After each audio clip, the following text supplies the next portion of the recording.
My name is Eddie Shelton. I am a safety specialist with VRSA, and I'm a certified playground safety inspector. We talk about the importance of inspecting playgrounds and how vitally important it is, and it's something that should be taken very, very seriously. On the other hand, it should also be fun.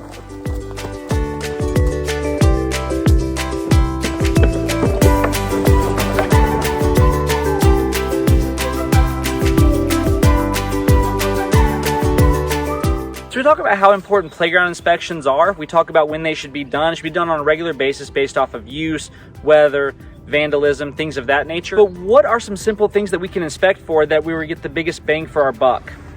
Come on, I'll show you. I think springtime and summertime are the best to maintain your facilities, make sure your mulch is up to adequate depth. That's probably the easiest, quickest, and your biggest bang for the buck.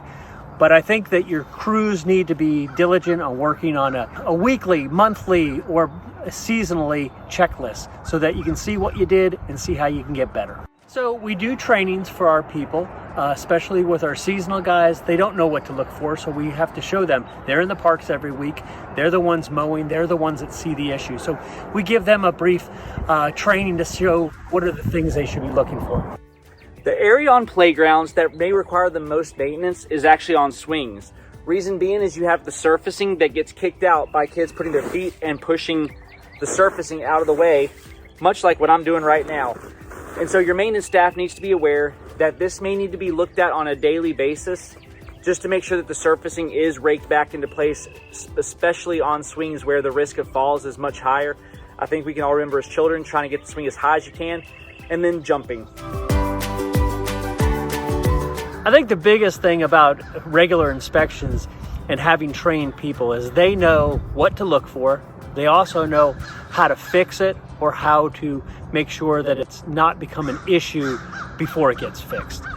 The leading cause of death on playgrounds is by entanglement. So what we're looking for here, an easy way to stop this from happening, is by identifying places where a child's drawstring, backpack, necklace, or other clothing may get caught in a situation where it strangles the child. So what we're looking for with these inspections is areas here where a child could potentially go down a slide, for instance. These bolts and rivets, you need to make sure that they're flush, they're not sticking out, and there's no way that a child's backpack can get hung up on the bolt itself. Really, the equipment is as good as when you install it. So if you're not checking it regularly, you don't know if a bolt's loose, you don't know if a swing's cut, or what happens at night when you're not there. While doing your inspections, when you identify an item that needs to be addressed, it needs to be prioritized based upon how serious the injury could potentially be for the child or the user of the playground. For instance, there's a little issue here at the corner of the step where the rubberized portion is starting to flake off. Is this a massive priority right now? No. But is it something that could potentially become worse over the next several, months to years? Yes. And so in these cases, it does need to be addressed and brought up so that a plan can be put in place to determine how to go about pushing this in the future. So we're coming from underneath the stairs of this playground. And so while it looks awkward and cramped in here, it is important to understand that this is part of the inspection process. You want to look in the corners underneath here to verify that wasps, bees, or other insects haven't started nesting up underneath here, which can put a child in a situation where they get stung or bit and cause potentially an allergic reaction, something that your organization does not want.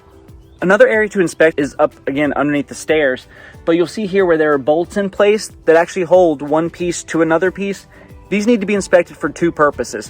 One, you want to make sure that they are in place and that it's being properly anchored and supported.